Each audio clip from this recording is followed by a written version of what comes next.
Welcome to our next literacy lesson. Today I'm going to read you a book called Fabulous Frogs because, as you remember from previous sessions, we've been thinking about the life cycle of a frog, and we started off the week by looking at Tadpole's Promise, which is quite a sad story really, because Tadpole and Butterfly fell in love with each other, and what did Frog do to the butterfly? Yeah, he ate him.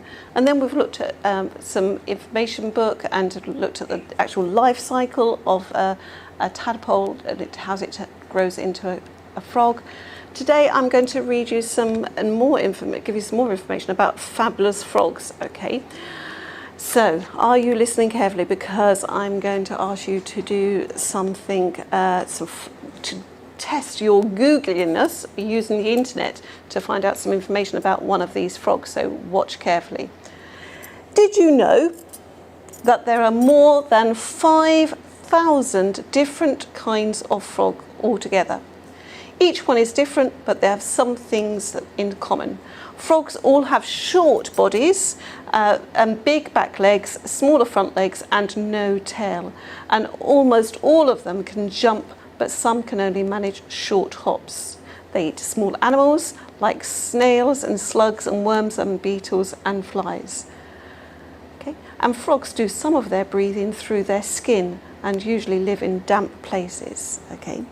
And we've found out about how the frog grows from tadpole to, it grows its back legs and it becomes a froglet and then into a frog. So, fabulous frogs. Are you sitting and doing good listening? This frog is huge for a frog anyway.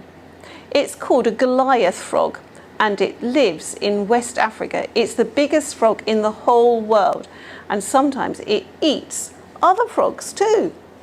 Wow. These ones are tiny, and even the word tiny is written small. This is the smallest kind of frog in the world, or at least the smallest that anybody knows about, and it lives in a place called New Guinea. And this one has a very odd nose. Okay, it's called Darwin's frog, and it lives in South America. No one really knows why it's got a pointy nose. This frog can, whoops, what's he done? Jump really far, really quickly. It's a striped rocket frog from Australia, and it can jump 5 meters in one go. Very handy for escaping from enemies in a hurry. Croak, honk, crack, crack, ribbit. And these ones make an awful lot of noise. Frogs call to let other frogs know they are there, and all these are male frogs. Female frogs, that's the girl ones, are much quieter.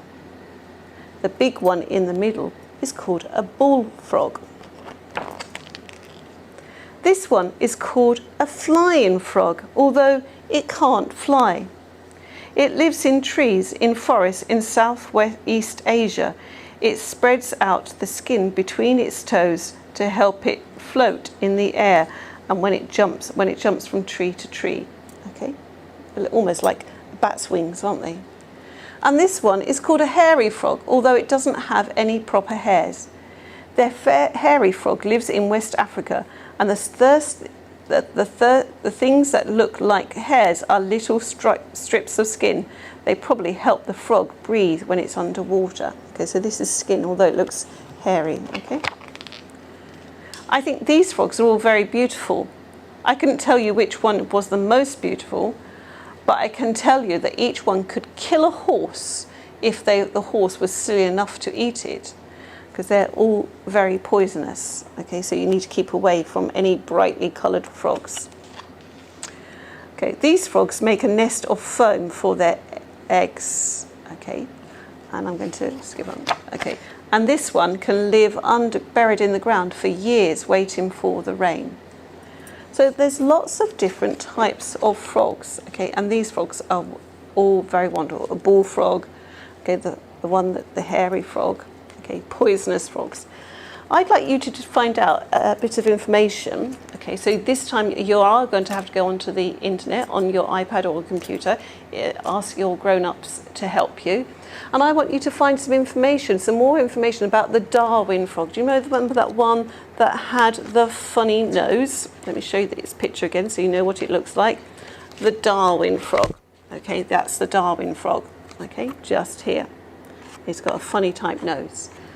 I want you to see if you can find some information. Okay, you could even try drawing your picture and writing the facts down for me and see who gets the most facts about the Darwin frog. Okay, there is something that I've skipped the page and that I didn't want to tell you to see whether you could find out that information. So it's a bit of a challenge for you. So I hope you've enjoyed the work on life cycles this last couple of literacy weeks.